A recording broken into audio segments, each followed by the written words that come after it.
Let me know, Joe. I'm doing it.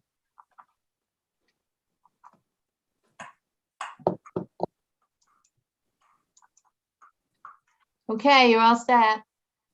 All right, and good afternoon, everybody, and welcome to the February 3rd, 2022 special meeting of the Danbury Planning Commission. We will open with the roll call. Mr. Urice.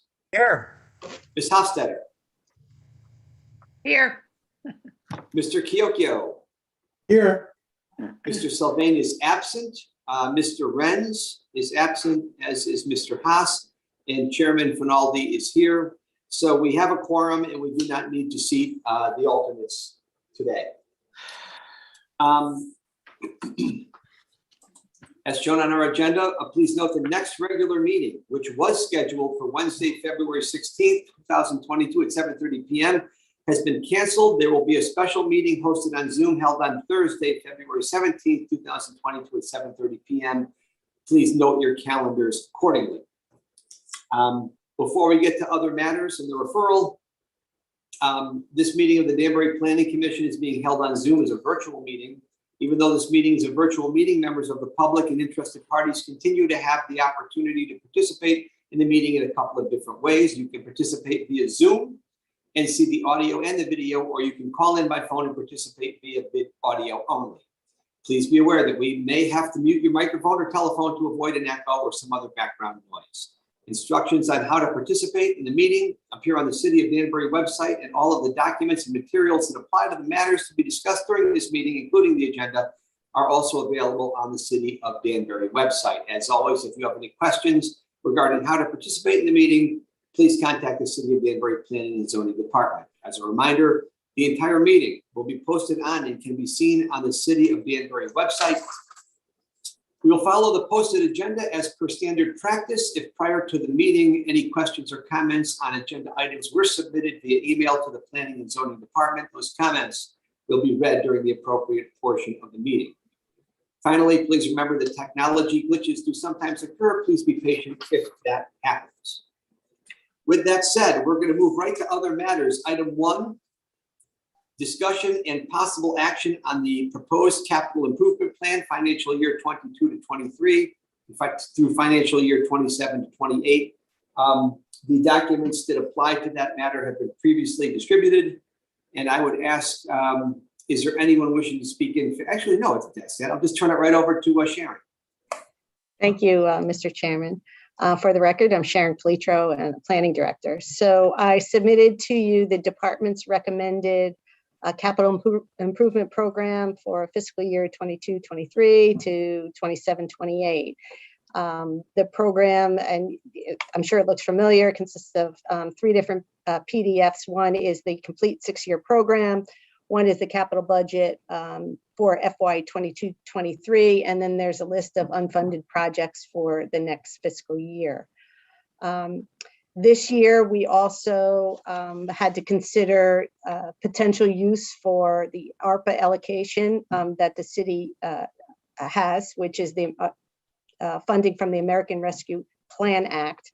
And those are highlighted on both the capital budget as projects potentially eligible for funding. And then on the 6-year program, we've put in some potential funding for that. However, use of those funds will require some additional vetting and approval by the mayor and the city council and a public process. And those projects must also meet the eligibility criteria from the Department of Treasury for use ARPA funds.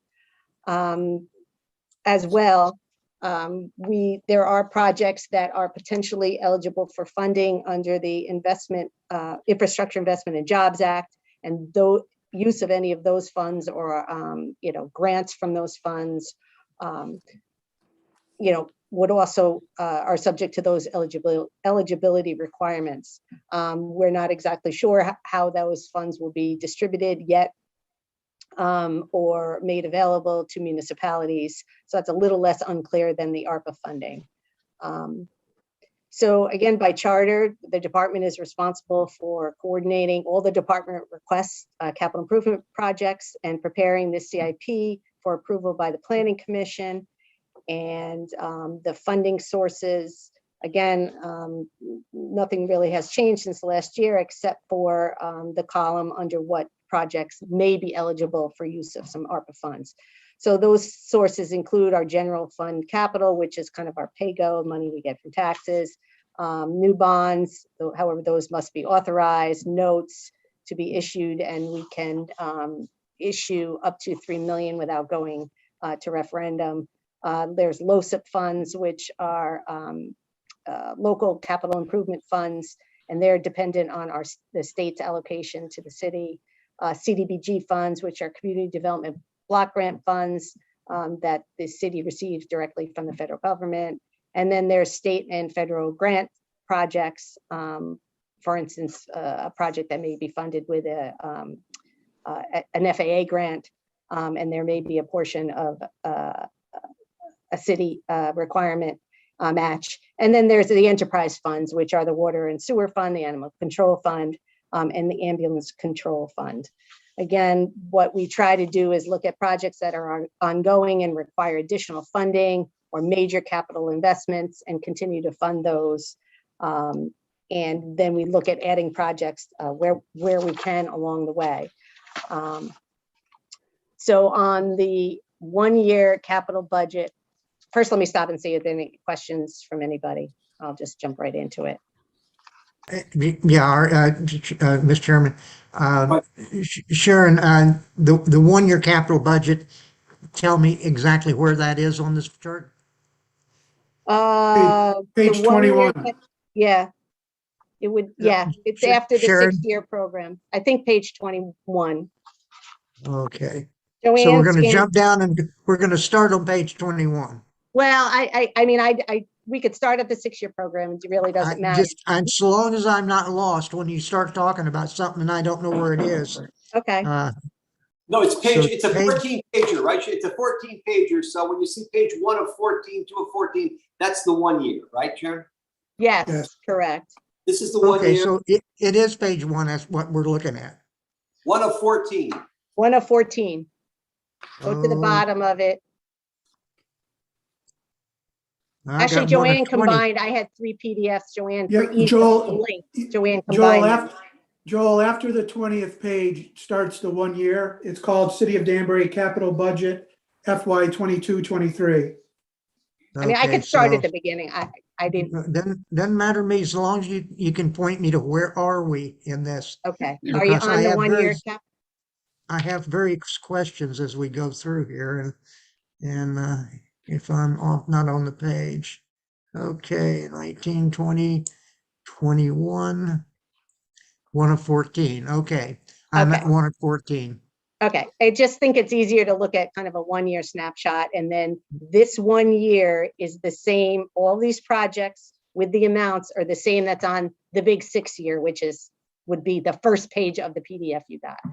Okay, But let's just focus in on this. So this is our recommended 1-year capital budget. So again, there is a new column that I added from the spreadsheet that you had seen in previous years regarding projects that we've internally vetted as potentially eligible for use of the ARPA funds. However, you'll see that we did not, in the column of red, that's in red for the proposed capital budget, we didn't allocate an amount for that because, as I just indicated, there is a process the mayor and city council must go through prior to approval of those projects and what amount needs to be funded. We could talk about that when we get to the 6-year. But just again, we went through each department's request, looking at the projects that kind of were critical on their end. And so there was an airport project with the taxiway, Charlie rehab. There were several projects from construction services, existing plus some new projects.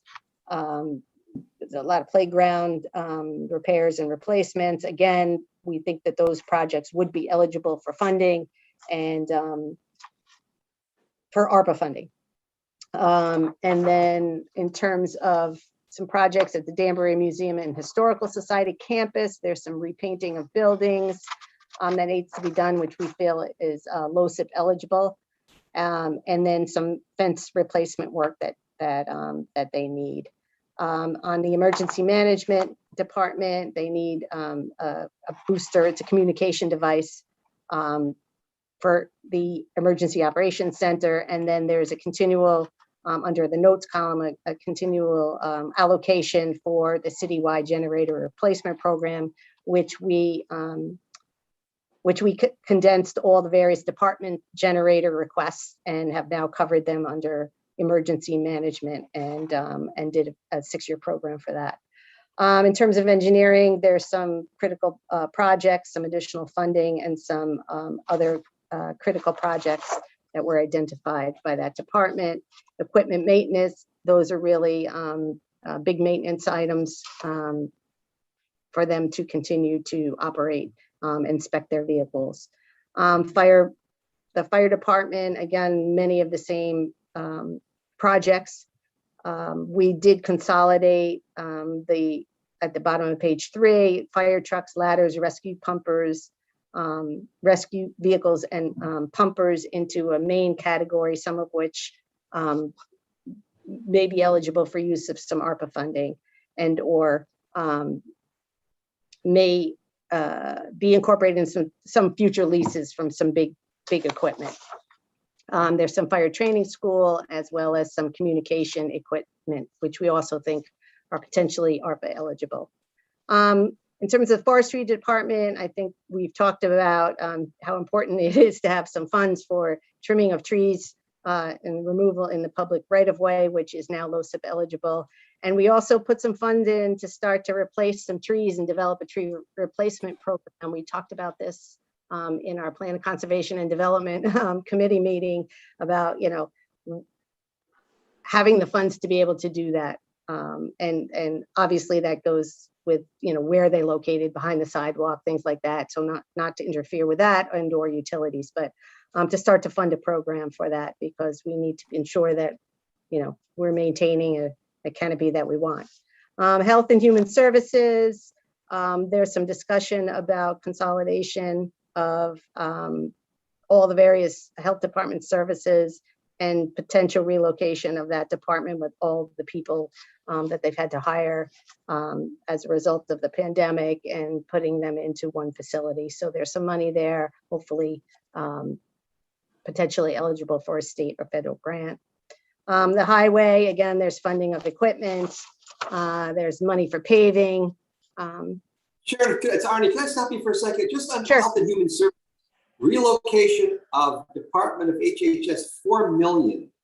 That looks like a building going up or something. Yeah, that would be building? probably a building, probably a purchase, either purchase of a building, outside of City Hall.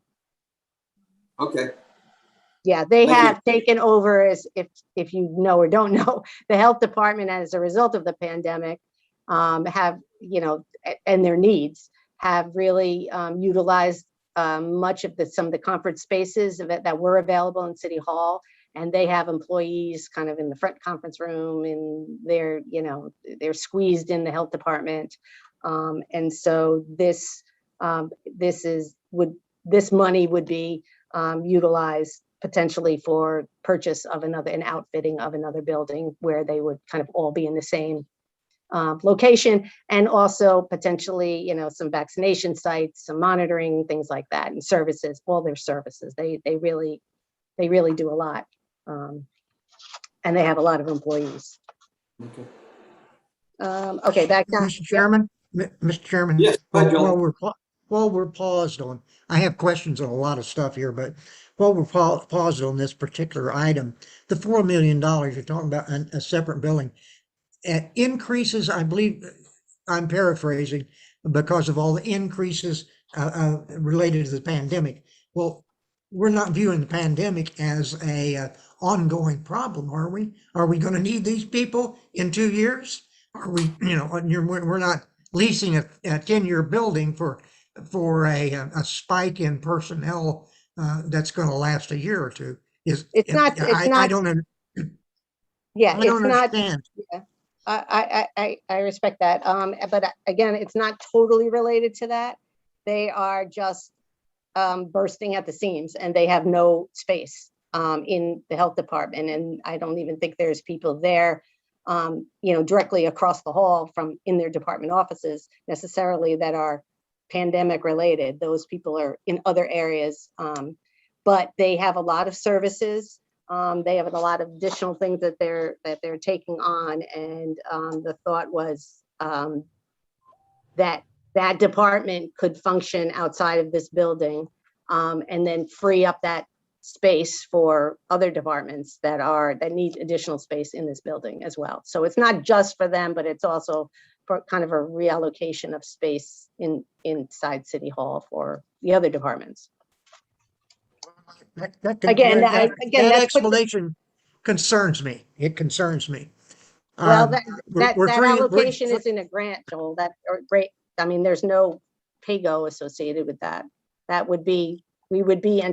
We're anticipating that we would get some kind of funding or use some kind of federal or state funding in order to do that, because it's health So department. we wouldn't do anything unless we got that fully funded elsewhere, huh? That's the way it's shown at this point, unless there was some additional, unless it's more refined by the time it gets to council, or there's additional work or some change or reallocation of funds at a later time after the year. I mean, we spent 20 years whittling down the head count in City Hall. And I would hate to think that we're just saying, oh, okay, we got a pandemic, let's add a bunch of people. Every department is affected. We need more space. I don't think that's how it works unless it's not managed. I have a question. I agree with Joel. I was just wondering, I mean, if what you're saying is just some of the additional employees are from the pandemic, but why would that department be growing so much? What else are they taking on new responsibilities, or what's the change there all of a sudden that they exploded with growth? Well, I think our community has changed over the years. Our demographics has changed. The community health aspect of programs and is different than it used to be. And they have, I mean, the environmental inspectors are there, the sanitarians, all the food inspectors, and all the restaurants that get inspected. They need people to do that, and they're sitting on top of each other basically. So We've had those restaurants in town for years. well, all I can say is that the health department, it's our job, and mine, and we vetted it with the finance director, that the health department is growing. There are some of their responsibilities are growing, that it may make sense to pull them out of City Hall. And a lot of the services they provide, whether unrelated to COVID, regular like school vaccinations, things like that, maybe there ought to be a place that's not inside City Hall that the community can access. And then they would have everything together. And that would be in a separate building that the city at least Those words like maybe, maybes, I don't know that should be on the capital budget.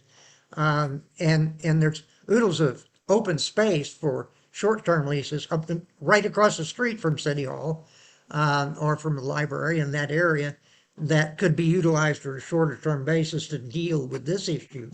So when we talk about, we all have these inspectors and stuff, we've had those inspectors all along. And are we hiring a bunch more? If that's the case, if the head count's going up because the mayor's budget has decided we're going to add all these people to the health department, fine, tell me that, but I'm not hearing that. Well, I don't know what her head count is. I know that when we solicit from departments what their critical infrastructure and capital improvement needs are, and get back a project that we think is potentially eligible for funding, and it has to do with the relocation of the health and consolidation of services and increased demands on the health department and space allocations, that we listen to the department head. I don't go to and ask them how many new employees do you have. We talk about, can they service this community out of the small amount of space that they have in City Hall? And the answer is no, they can't. And I mean, you've listened to Kara over the last 3 years, whether it's related to just management of services, you know, they have housing services, they have development services, they have environmental services, they have all of the programs that they run, the social services and all the other programs that they run. They have the inspections.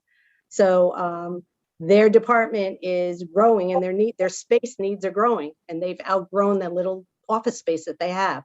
And as I said, I think it makes more sense. I know it's been discussed about looking for a potential place outside of this building for the health department. So again, it's not in a, you're making a recommendation to the mayor, and he will incorporate or not incorporate your recommendation and make any changes when he presents this capital improvement program to the council for approval.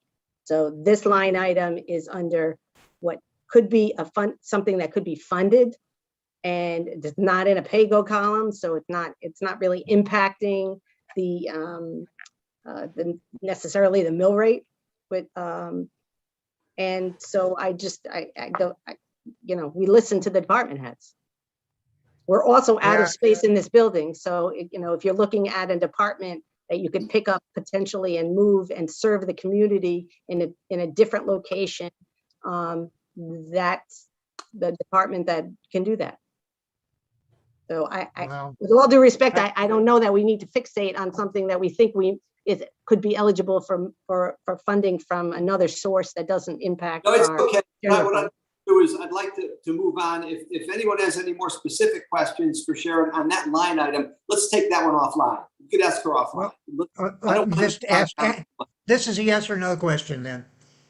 Are we asking the mayor to present anything associated with that expansion to the council for approval?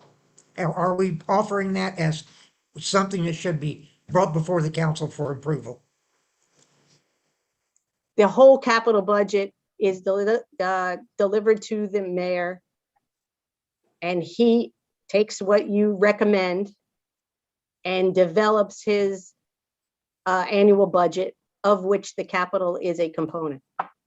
There are projects that you've approved in the past on the line item that get amended, the amounts get amended, the projects, you know, don't make it to the next round.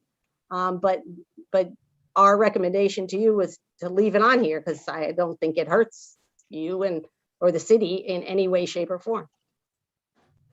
Okay, I'd like to move on if we could. And again, not cutting off the conversation, just asking that any more on this particular line item discussion be taken offline. Go ahead, Sharon. Okay, so go back to highway. So those are kind of the italics are existing programs for which additional funding has been allocated. IT, as you know, there's a lot, you know, a lot going on in the IT world. It's kept us running and will continue to do so. There are many items or projects that are potentially eligible for use of the ARPA funds as it relates to broadband, security, and various IT related things that are covered in the final rules. So we've identified those under the IT. Park maintenance, again, there's some additional allocation for Rogers Park for the lighting replacement program, which we have done in the past, and then several projects that, again, we think are potentially eligible under ARPA. For planning and zoning, again, we put in a capital project for kind of the next phase after we get done with the POCD to really take a look at downtown zoning. So we put some funds in for that, and the rest that are indicated are potentially eligible under ARPA, including support of affordable housing programs and small business assistance, and definitely the facade program. Police, all those projects have been funded in the past, so those are kind of our normal allocations. Public buildings, pretty much the same, except we have some elevator work we need done at City Hall, improvements to the PD as the police department, some vehicles that are necessary, and a project that we believe is LoCIP eligible. Under the schools, we've indicated the potential new bond at 45.5 million for the Career Academy. The 99 is existing. That's already existing bond. And then there are two other projects. The elevator for Haystown Elementary, which we think is eligible, and some improvements, although we proposing to utilize some notes for work that has to be done to maintain DH. The recreation for Plantis Field, again, is potentially ARPA eligible, and we've allocated some funding for a project at the landfill that was high on their list. Richter Park Authority, there's also some potentially eligible projects associated with the improvement at the Richter House. So that's additional funding, again, would need to be vetted at the mayor and city council level. And then some improvements that have been on Ontario Wild Park Authority list, again, we think are ARPA eligible. In terms of the leases, there's a new lease for a new pumper. Actually, we just discussed the other night at council. There's the boiler replacement program for the schools, which is the payment due on that lease. And then from the ambulance fund, there are three projects that we believe are eligible under ARPA. And then there's some allocation of water and sewer from their the water and sewer fund for projects that were high priority from the superintendent of those utilities. So in summary, if you go to the page 13, the general fund capital proposes at $5,250,000. The existing bond on 99, we've identified the new bond potentially, again, new bond have to be approved, 45.5. And then there's 3 million in notes, which is our allocate, the amount as I indicated that then you would not need to go to referendum. LoCIP, which is our anticipated allocation from that program, and the use of CDBG money, about 250,000. So that's the total, a total 1 year, absent any ARPA allocations for the next fiscal year at 66,838,400. Again, that's inclusive of that big bond. Should that be required, I should say. Should that be required? We don't have a hard number for ARPA. ARPA, do we know? What are we going to know that number? Did you just mention it? Okay, so Danbury's ARPA fund allocation is a hard number, but there's only certain things you can use it for, and that project. What's the hard number? What's the hard number? It's about 32.5 million. Okay. So if you look at the total, 32.4 something. If you look at the total from the capital, just from the capital project perspective, if you go to the 6 year, you can see Let's the not read ARPA. the 1 year here yet. Let's Well, talk about what she- are we recommending to the mayor that we spend?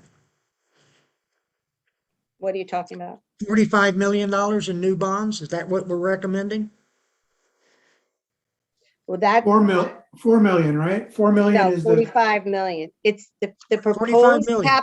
hold on. The proposed capital budget for FY 22-23 is in the second to the last column on the right in red, which totals, if you go to page 13, 66,838,400, which is inclusive of the 45.5 million. So if you take that out, if that does not occur, then the delta is the recommendation. But I would Obviously, you leave the 45.5 because that has to go to referendum in any case, and that's the number that they would need for the Career Academy. The funds allocated, the recommended funds allocated for ARPA total 12,475,000 from a capital project perspective.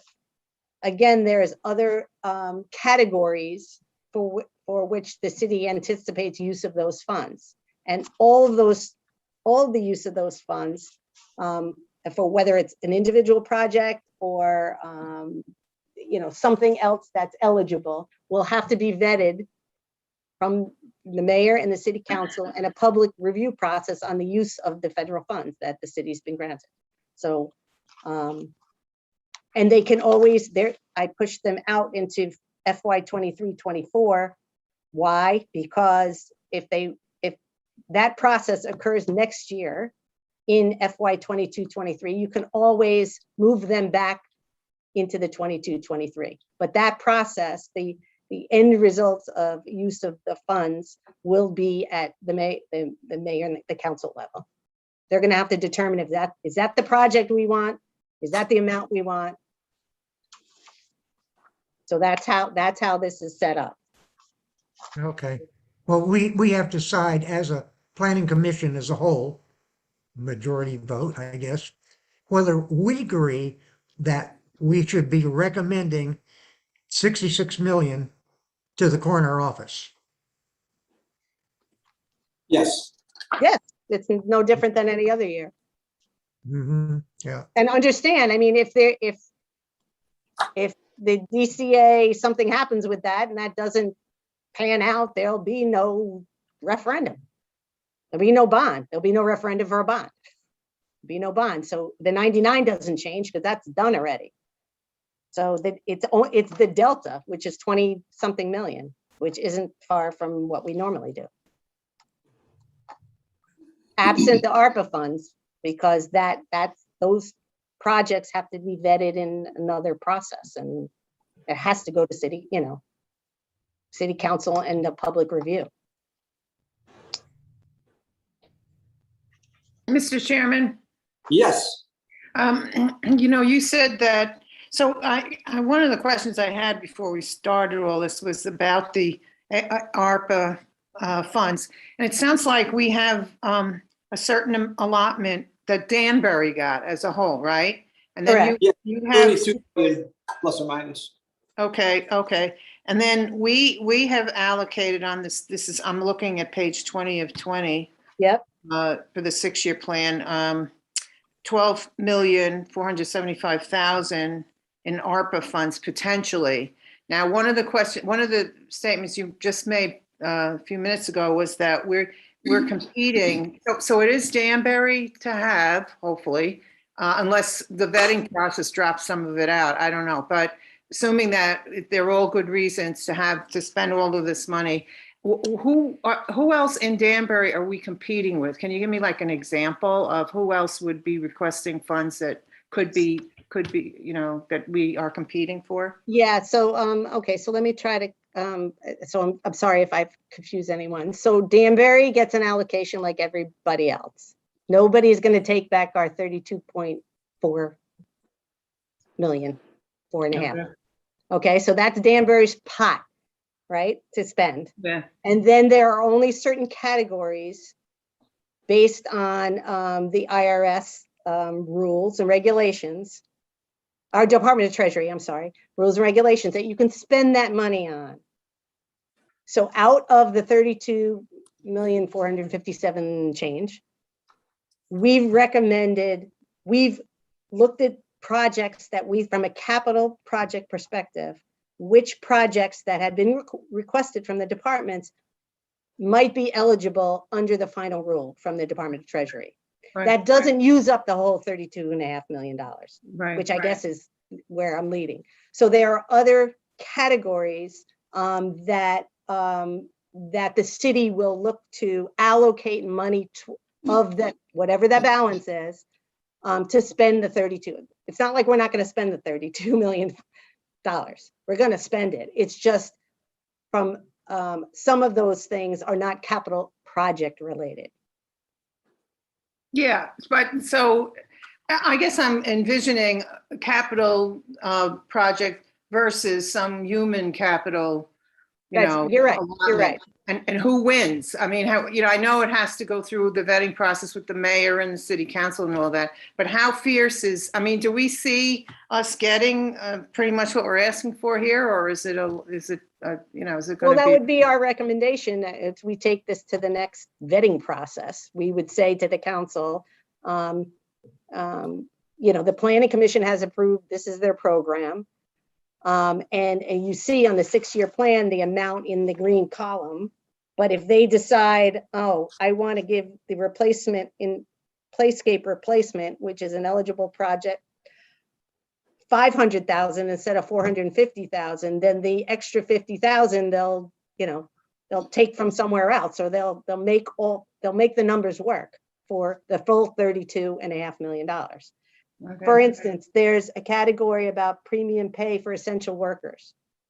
So there's going to have to be a calculation, and it's again during the time frame. There's a lot of rules, and so there'll be a calculation on what amount would go to these other things that aren't necessarily capital items, and all cumulatively, all those things together will add up to $32.5 million. Yeah. All right. I just wanted to know how fierce the competition is, but the good news is it's Danbury's to spend. So that. Oh, yeah, totally. Yeah. No, this isn't, you're not in competition with another municipality. Everybody gets their own allocation. Yeah. But you don't want to use all the money for capital projects and then not have nothing to, in one of the other, in one of the other buckets or categories in which you can spend the money. So you prudently selected items that are eligible. We did. Yeah. Okay, and we vetted them with the finance department and with the finance department ARPA consultants about and looking at a 400-page Department of Treasury rule, whether or not this project fits in a category. What I didn't want to say for next year was to say to you, specifically put that money in and move it into the red column, right, for the total, because we don't know. Like for instance, is an example. Right. What if they say, oh, we think that project is really important from a capital, and so even though you said 400,000, we want to give it 500,000 of our 32 million. So I think that process that's a process that has to be undertaken. And the appropriate people to take that is the mayor, the council, with public input, because we're going to have to go to the public and say, this is how we expect to spend the $32.5 million allocation from ARPA. Wow. Okay. Yeah, it's a process. So that's why it's a little more complicated this year. And what we wanted to do was just make sure we vetted projects that we think would meet those final rule requirements from the Department of Treasury. And we've done that. Okay. Thank you for that. I appreciate it. Okay. So, so moving on. So Joel, I'm going to scroll back up to the page 1 of this. This is now the 6th year. So the FY 22-23 column, if you go to the end of, this whole spreadsheet, is the same 66,838,400 for next year that we talked about in the 1-year capital. And then the other projects, we looked at pushing them out, or that's where they came in from the various departments. And then we put in those potentially eligible projects based on what was requested or what we thought was an appropriate amount for use under the ARPA funds, which would be the 12.4, which would leave you the balance, so 20 something. So these are all the projects that were requested by the departments. We again deferred some, major big projects that we think, they're going to have to talk about bonding for at some future late, like a firehouse or something like that, which is $60 million.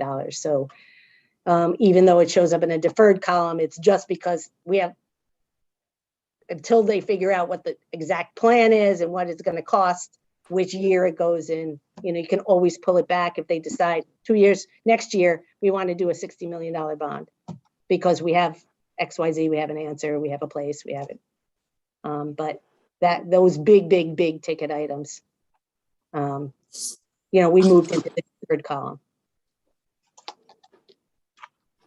A lot of these, I think you see year after year, obviously. And then finally, there's a list of projects that are unfunded for the next year. Where is my, here.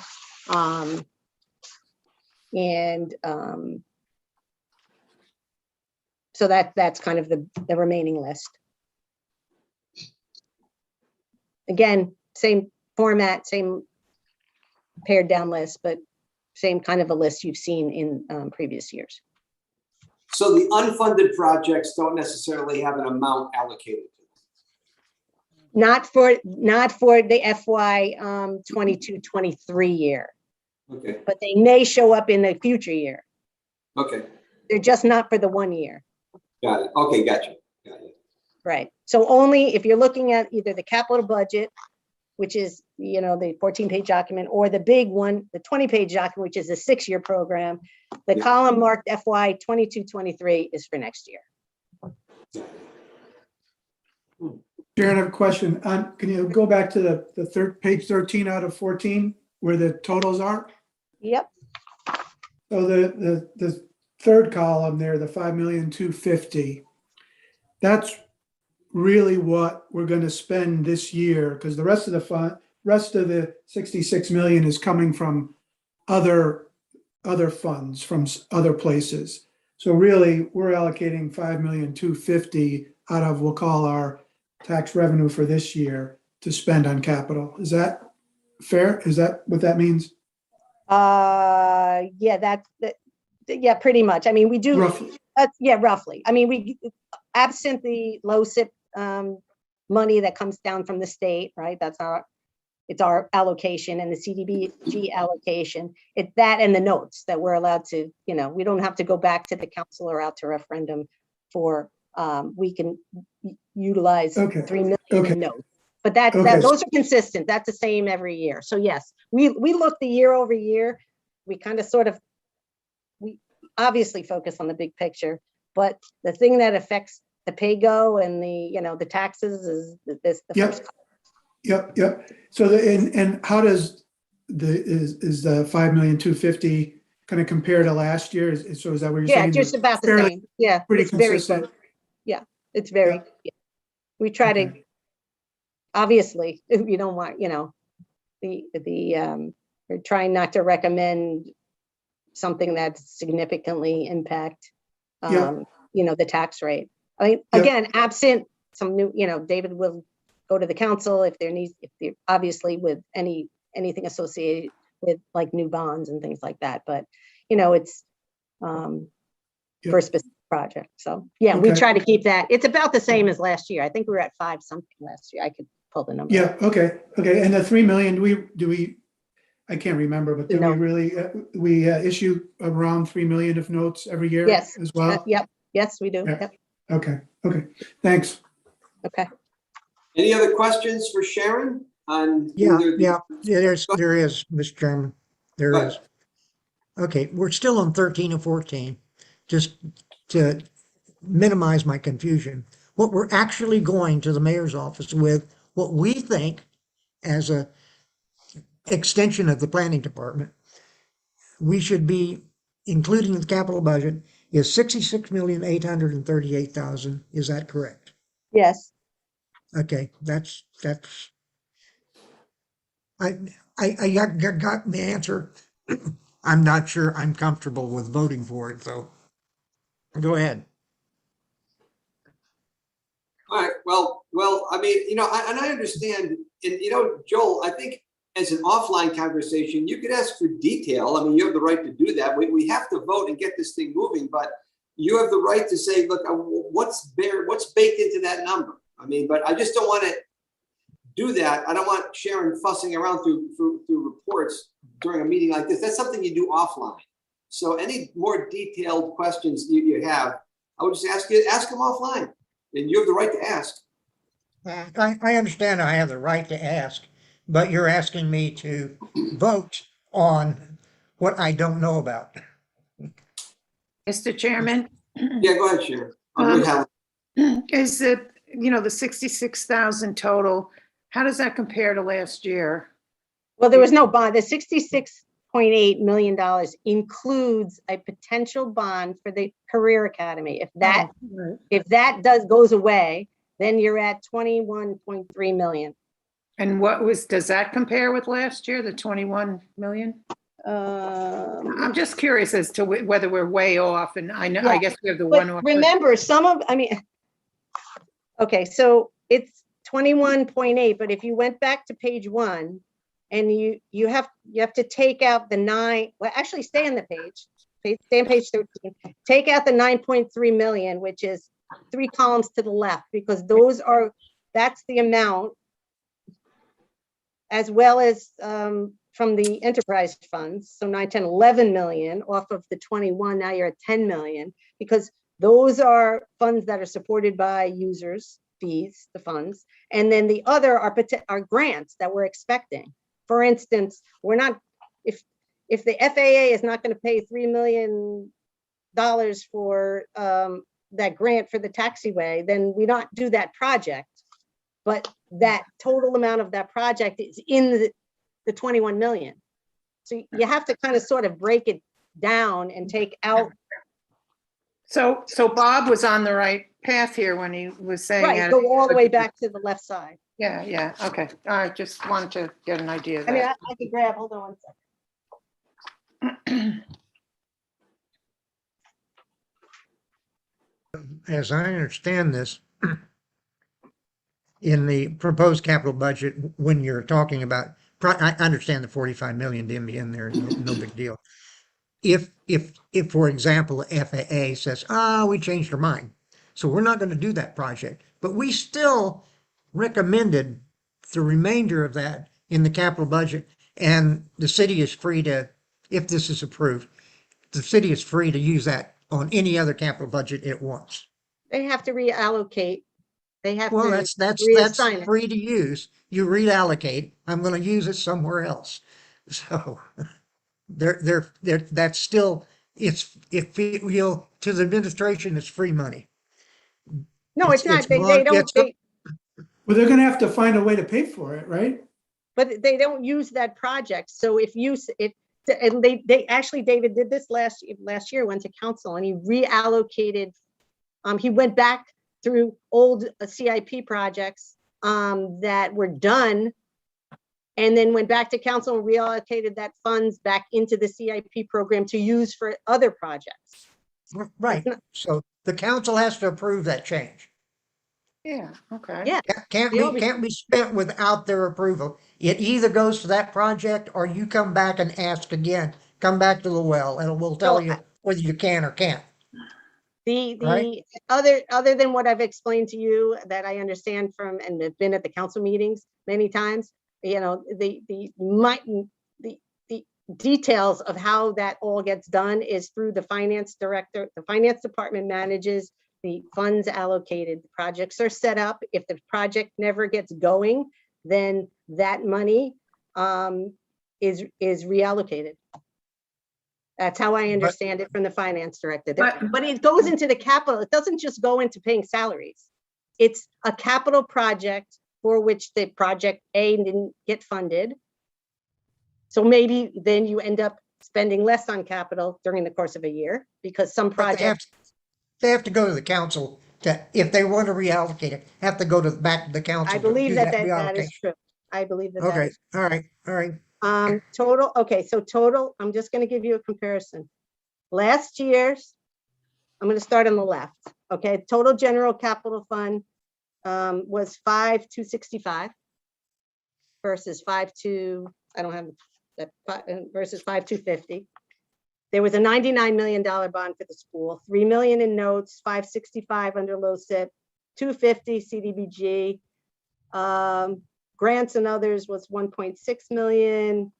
The enterprise funds was 2.5 million. The total capital budget for last year was 112,222,000. That included the $99 million. So take 99 from 112 million and you get 13 million. 13 million. All right. Thank you. But that 13 million included 1.6 from grants, 13, now 1.6. Now you're at, oh God, I can't do math. My husband always laughs. I can't do math in my head. 30, 12, 11.4. right. Then take 2.5 from the enterprise funds. I mean, the key numbers are the low SIP, same, CDBG, the same, notes is the same. You don't really need to look, and I'm not discounting it in any way, shape, or form, but the bond is a bond, and that's a referendum. And then the last year's was 5,265,000, and this year's recommended is 5,250,000. So So you're really, 15,000. we're really 15,000 less than last year because the LoCIF and the Correct. CDBG is exactly the same. Correct, So Those- we're yes. really right, pretty much on par. exactly. Okay, thank you. Any other questions for Sharon? Okay, I think we need a motion to either approve or deny the capital budget as submitted. Capital improvement plan as submitted. Thank you. I'll make that motion to approve the capital plan as submitted. I'll second. Motion made and seconded to approve the capital improvement plan for financial year 22-23 as submitted. Any other questions? Can I Yes, just, it's the FY 22-23 through 26. Oh, I'm sorry, through financial year 27-28. My bad, I didn't read far enough. Okay, all in favor, please say aye. whoa. Aye. You asked for comments. I told you I want to go on the record before we vote. Go ahead. I think the whole process of the department saying, oh, we got to have these, if it just is sitting down between planning and finance, I'm saying, yeah, we kind of agree, but without having the specifics before us, we have no basis for making that assessment, whether it should be 0 or it should be 10 times as much. So I'm going to vote for this because it's a continuing process, but I think the process is way too loosey-goosey about what is provided to the Planning Commission to ask for this approval. That's it. Well, that's fine. What you might want to do is, in my business, I always say, don't come to me with a problem, come to me with a problem and a solution. So if the problem is it's a little too loosey-goosey, there's not enough information, I mean, draft a white paper, draft a one-page memo, say, this is how I feel the information should be presented. So I would be in a better position to vote and to know what I'm voting for. I have no problem with that. If you feel that the information should be presented differently, then draft a memo. Let's take a look at it. Go ahead, Sharon.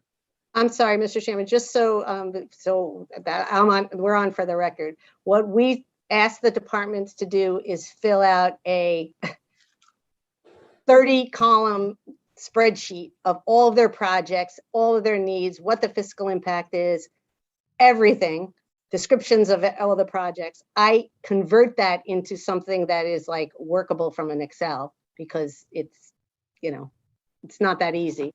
But there's explanations from the department. So if you at any time want to come in, I'll be able to open that and see what I've gotten from the department for a specific project. Some are more detailed than others, but we solicit what the capital needs are from the departments, and there we ask them to fill it out in a very That would be available complicated. to us Just to say, far enough in advance that we would have time from when we get this thing to when we have to vote on it, that we could actually come in and look at it and assess well, whether or not we agree. all right. Well, Sometimes we don't get this. In there's been years in past, and I don't know if it was under your tutelage, where we literally were asked to add it to an agenda which I think the chairman rightly said no. But we have to have, if you're going to be able to provide us more detail, you've got to be able to give us more time with the capital budget before you ask for the vote. Well, I'll I put mean, that in the white paper. that's fine, that's fine. Okay, so we have a motion and a second to approve the capital improvement plan is 22-23 to 27-28. Unless there's any other questions, I'll try your minds. All in favor, please say aye. Hi. Aye. Opposed? Okay, so it's approved. Thank you very much, everybody, for a lively discussion. We're going to move right now to referrals. A3A referral petition of the city of Danbury by Sharon B. Calitro, planning director, to amend section 3C of the zoning regulations, amendment pursuant to Public Act 2129, opt out of the requirement for the allowance of accessory apartments as of right on each lot that contains a single family dwelling. Zoning Commission public hearing scheduled for March 8th, 2022. Sharon. Thank you, Mr. Chairman. So this department submitted a petition. As you all know, Public Act 2129 was approved last June, and that did provide for revisions to the State Enabling Act that affects our lives in municipal land use regulation. And this petition specifically addresses section 6 regarding accessory apartments. And the PA 2129 basically requires that unless you do opt out, and I'll walk you through what that actually means, that zoning regulations adopted pursuant to section 8-2 have to be amended or to allow for these accessory dwelling units, which AKA are accessory apartments, as of right on the same lot as single family homes, unless again we decide to opt out. And there are specific limits and restrictions and conditions that the state said that go along with those ADUs or accessory apartments. And again, unless we opt out, the city would be bound by that. I've drafted the language, the opt-out provisions to amend the zoning regulations and as section 3C7, and you'll see the language in the staff report. And I want to be sure that we get on the record that while the law appears to be designed to provide increased housing opportunities for everyone in all the municipalities in Connecticut, which is a good thing, I think we're best positioned to address the housing needs of our residents ourselves and promulgate whatever regulations we think are appropriate based on our demographics and our housing conditions and our zoning regulations and economic circumstances here in Danbury. As you may recall, accessory apartments were permitted in Danbury until around 2015, and at that point there was an issue, and the zoning commission, after acknowledging a nuisance and some other land use problems associated with abuses by a local property owner, they deleted that section of the zoning regulations. As you know, we're preparing the Plan of Conservation and Development update. We also in the process of preparing the affordable housing plan. We have a committee.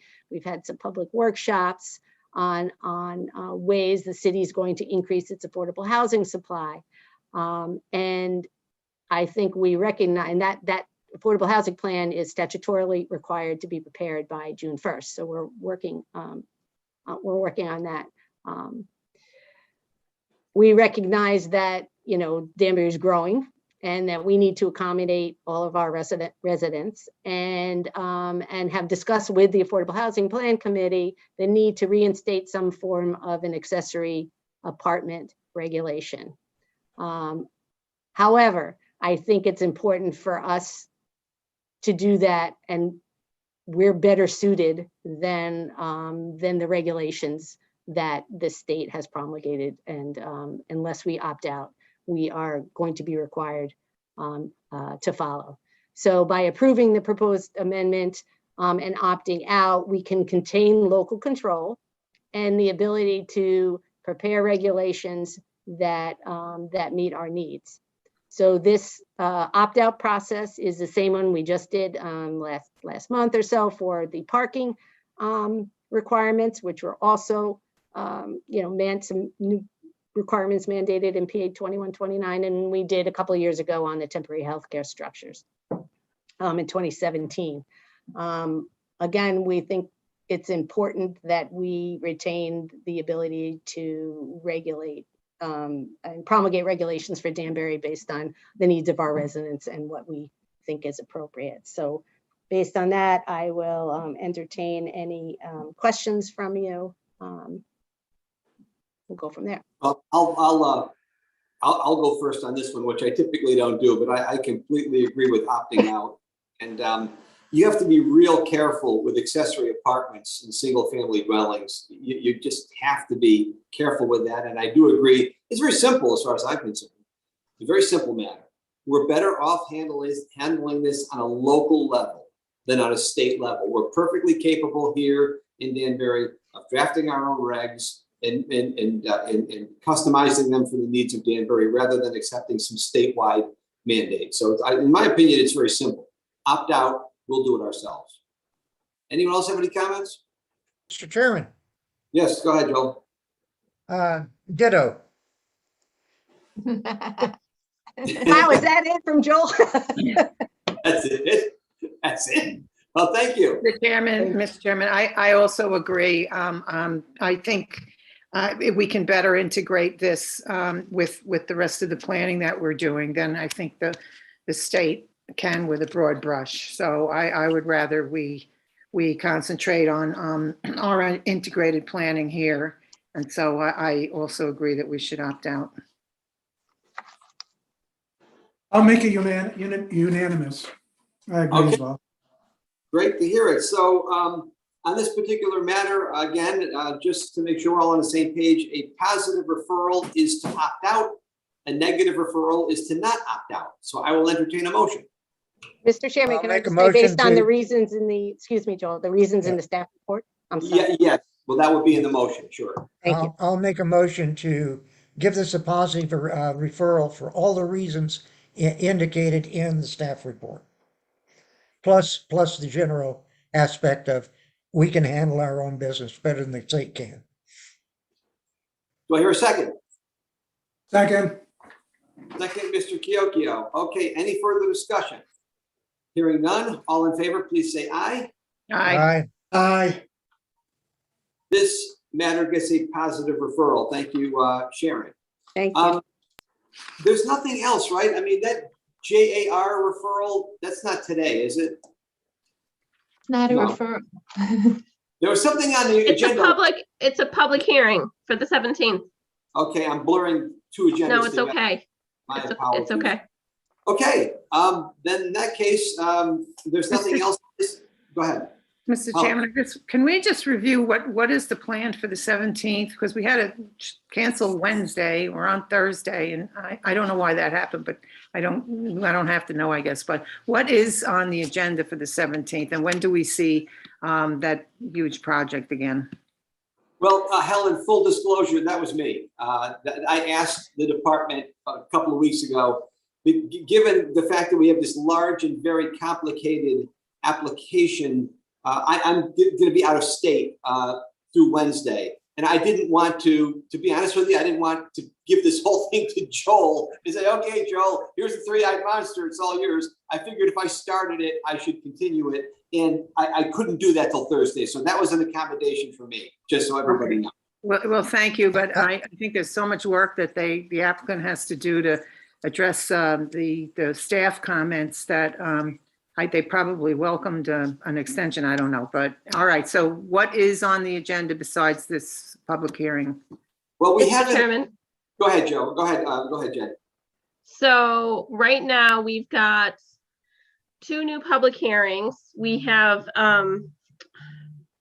34 Mill Plain LLC, which came in a while ago. They requested an extension to open the public hearing because they needed to get a variance from the ZBA. They have that variance now. So they've requested that we schedule the public hearing. So that will be opening on the 17th. That's a change in use from office to medical. Oh, yeah. In that small building on the corner of Mill Plain and Kenosha. Mhm. And then another public hearing for 42 Kenosha, which is the old Air Bar construction.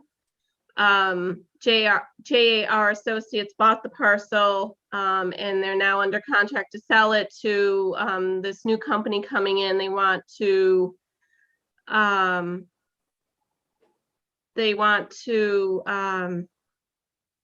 off the top of my head, I'm sorry, I'm drawing a blank. Storage, sale, and rental of construction equipment and materials. So because it's a revision, they're adding another use. It's coming back for a revised special exception. You also have a continuation of 12 Great Pasture, which is modern self-storage. We received those revisions in yesterday, so we'll be moving forward with that public hearing. So that's the continuation. And then I'm not entirely sure what's going to happen with Westcon Park, whether they're going to request a continuance or if they'll be ready to submit and we'll move forward with it on the 17th. I don't know yet. Okay. But at a minimum, we've got 3 applications we're reviewing that night. Okay, thank you. Okay, Yes, that means we're not gonna be able to say, honey, I'll be home for dinner at 8. No, yeah, no, it's, well, it all depends on whether, what was it, 46 Mill Plain last night? I can't remember the number. If they Yeah. come in, it'll be a very long meeting. If they don't, it'll probably be a medium-sized meeting. I don't know. I stopped trying to predict how long meetings are gonna last. I always seem to be wrong. we're busy. I've got more special. I think we've got 5 or 6 special exceptions. We're busy. So trying to manage it the best way we can. So we're not having you sit till 11:30 at night. Okay. We appreciate But that. again, trying to get these applications through the process in a timely manner and, balancing with revisions coming in, making sure staff has enough time to review. That's kind of how it's coming to be with the 2 public hearings and the continuation. Well, we went And for then a we'll pretty. see. I'm sorry, I'm sorry, go go ahead. ahead. No, it's You- okay. Just, we'll see what happens after the 17th with the meetings in March. Okay, thank you. Yeah, we had a pretty good run for a while with a lot of short meetings, but stuff came in. It's over. Like the song says, it's over. It's not a All bad right. thing. It's Anything growth else? for the city. Anything else? Hearing none, I will entertain a motion to adjourn. So moved. Second, Motion made and seconded. Any discussion? All in favor, please say aye. Aye. All right. aye. Opposed? This meeting is adjourned.